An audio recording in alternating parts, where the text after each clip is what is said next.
Suomi on sekaisin. Niin on minä.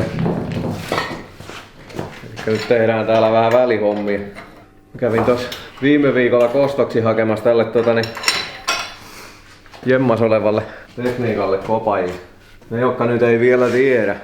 Mulla on ollut sellainen muutaman vuoden projekti tuossa sellainen 205 pösörata-auto ja sinne rakennettiin nyt sitten viime vuosina niin tämmönen 2-litrainen 16-venttiilinen pata tomon takohiluilla kasattu ja muuta. Ja tää jäi nurkkiin nyt sitten pyörimään, kun oli ihan vaihdelaatikon kestämisen kanssa ongelmia ja meni motivaatio sitten sen 205 rakentamisessa. Nyt sitten tuli tämmönen kaunis 306 Farmarin kaverilla tuohon vähän niinku myyntitälliin. Ajattelin, että nyt kun kerran ACS peruuntuu ja Femarin rakentaminen vähän himmaantuu, kiitos kaikkien koronavirusten ja muiden, niin hommattiin tällainen karanteeniprojekti. Elikkä nyt kasataan ihan kirjaimellisesti romuista auto. Tää moottori on ollut tuossa pukis valmiina ja tässä on nyt työtunteja takana tällä hetkellä joku semmonen varmaan 4-5.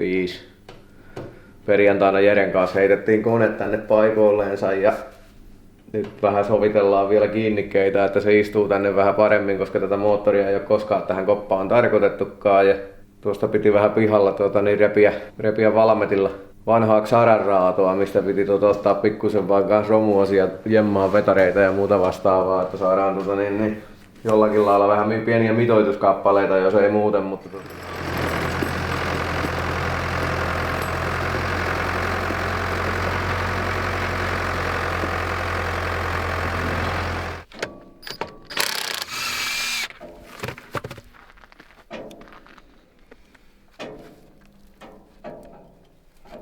tää on niinku sellainen budjettiprojekti nyt, että katsellaan kaikki nurkissa olevat vanhat pösönosat ja kootaan niistä yksi jonkinnäköinen kesäauto, millä saa käydä vähän jätskille. Tästä mitattiin tästä koneesta silloin syyskuun alkupuolella, kun se oli mulla 205 kiinni, niin Sami sen sääteli jo ihan hyvälle mallille, eli sieltä pökkäs semmosen yhden paarin paineella niin 380 heppaa ja 498 newtonia tai jotakin tämmöistä, ihan karvanalta 500 newtonia, niin 4 suoralla verolla rattaat paskaksi. Sieltä löytyy vaihdelaatikko, mikä oli tässä kiinni.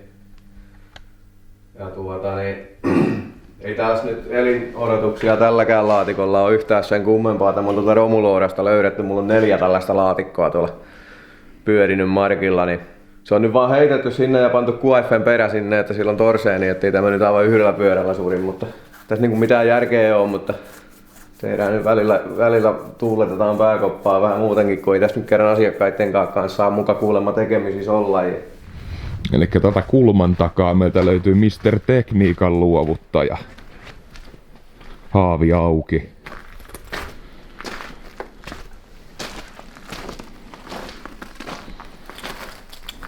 Tällainen kiva 205 koppi. On kuulemma ennen ollut joku ralliauto. Ja Tuukka sitten osti tämän itselleen ja teki tässä tällaisen ratahirmun. Siellä on kaaret ja kaikki. Vähän tyhjennys sisältä, kun tuolla on toista projektia tosiaan menossa. Täällä meidän takaluukussa on sitten kaikennäköistä muuta. Siinä on muun muassa turpo, mikä tässä on kiinni ollut. Ja jäähytintä ja kaikkia muuta. Semmonen.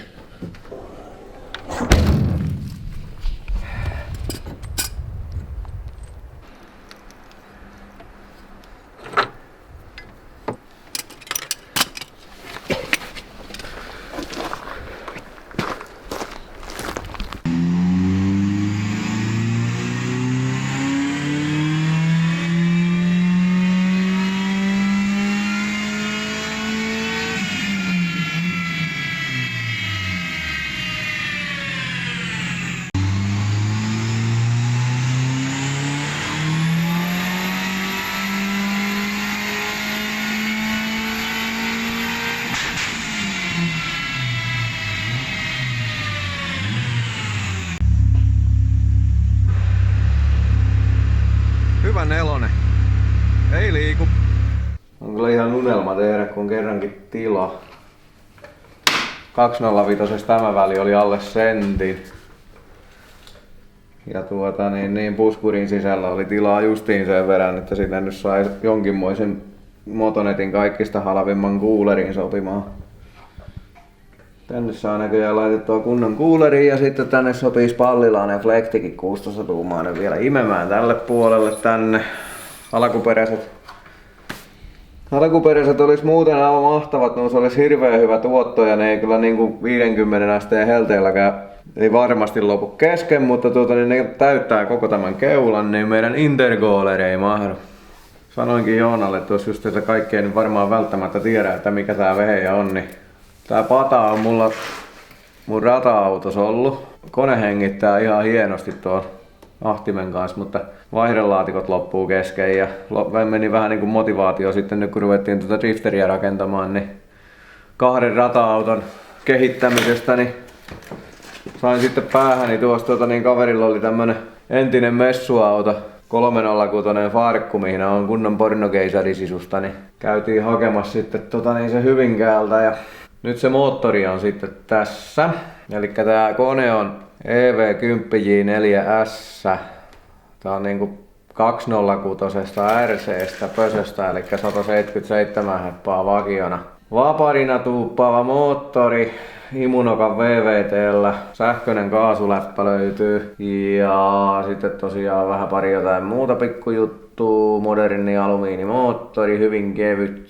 Sisuskaluja on sen verran tehty, että sieltä löytyy Visekon 8,5 peruspuristuksella olevat männät, K1 kiertokanget, H-profiili ja ihan perus Glykon laakerit vakiovälyksillä, vakionokat. Käytännössä joo, ei siinä oikeastaan muuta viriä ole tuolla koneen sisällä muuta kuin että takomännät ja H-veivit. Kytkin on Saffan 5-lapainen sintteri, dieselin asetelmalla, sassilaasella, ei ole ollut mitään ongelmaa, 230 milliä. Suurin ongelma ja sulake on tää vaihdelaatikko. Ahdin Borgwarnerin EFR 7064 083 D3 sinkku pakopesällä. Varmaan tämän auton suvereenisti kallein osa, niin kuin se oli 205-eskin. Toimii ihan hienosti. Saatais vielä kyllä tällä koneella hierottua käyrää paremmaksikin, mutta mä totesin tuosta, jos pakonokkaa pikkusen aikaistaa, että saataisiin overlappia pois, niin se tarkoittaa sitä, että meillä nousisi ahdot aikaisemmin ja vetoalue levenis, mutta sitten taas toisaalta, kun nyt se vetää sieltä 3,5 tonnista tuonne 8 tonniin, niin jos me nyt siitä lähdetään vielä ihan hirveästi hulluttelemaan alaspäin, niin tuo vaihdelaatikko on muruina kyllä ihan varmasti. Menköön nyt tällaisena jokkisvirityksenä tää vehjes tällä kertaa näin. Just tässä totesin, että uutta osaa joutuu hommata sen verran paljon, että ahtoputket ja downpipe pitää tehdä uusiksi. Se ei oikein sovellu tuo 205 oma. Mutta niin. Kyllä tästä vielä aika hyvä saadaan. Niin.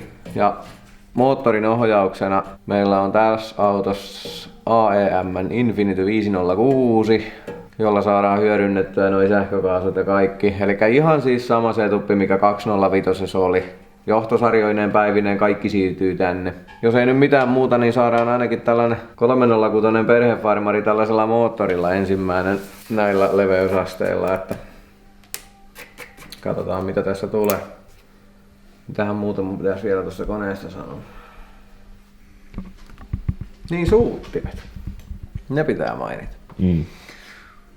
Suuttimet on 1300 se Bossin EV14 se Finiectorilta. Markolle ja porukalle terveisiä. Sitä varmaan monet ihmettelevät, että minkä takia me tehdään yhtäkkiä tästä tällaista, sanotaanko, että hieman drifting-autosta poikkeavaa viritystä. Meillä tosiaan kun ne kiiruhut loppuu, niin tää on nyt sitten sellaista hyvää kotikaranteenihommaa. Kun nythän on tilanne tällä hetkellä se, että meidän messukiireet loppu ja meidän työkiireet ei ole loppunut. Kiitoksia teille siitä. Meillä on kyllä töitä ainakin vielä toistaiseksi ihan mukavasti, mutta nyt tuli semmoinen olo, että pitää kesäksi saada itselle joku kesäpiirssi. Siitä nyt sitten näin koronakaranteenin aikaan, niin on hyvä ruveta tällaista tekemään tässä omalla tallilla. Ei pääse taas eräs kansanryhmä piruilemaan tuolla paikallisessa S-Marketissa. Tää on nyt tosiaan ihan tällainen special karantiinijakso, mikä tehdään tässä kohtaa, ja ihan vaan silläkin tarkoituksella tehtiin, koska mä oon saanut niin hirveästi kritiikkiä kuulemma vannoutuneena pösömiehenä siitä, että lähdetään yhtäkkiä tuommoista Bemaria rakentamaan, niin mä ajattelin, että no perkele, tehdään nyt sitten sivuhommina tässä yksi tällainen pösö, kun tää on niin helppo.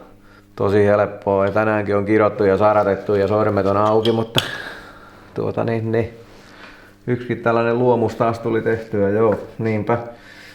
Saa laittaa palautetta videon kommentteihin siitä, että jos tykkäätte, että näytetään jotain muutakin meidän kanavalla kuin pelkästään Bemarin rakentamista, niin kyllähän me keksitään. Ja yleensäkin sillä lailla, että meillä on ollut ajatuksena tehdä vähän jonkinmoisia, no en mä nyt voi sanoa, että opetusvideoita, mutta jotakin tämmöisiä pieniä tipsipätkiä esimerkiksi johtosarjojen tekoihin ja moottorin säätämiseen ja muuhun vastaavaan, mitä monet harrastajat koittaa katsella, niin vähän tällä suomen kielelläkin. Jos teistä tuntuu siltä, että te haluatte nähdä semmoista, niin kertokaa meille kommenteissa siinä alhaalla.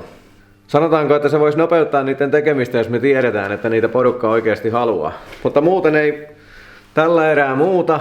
Koittakaa vältellä niitä julkisia paikkoja. Älkää menkö nyt sinne baareihin ryyppäilee.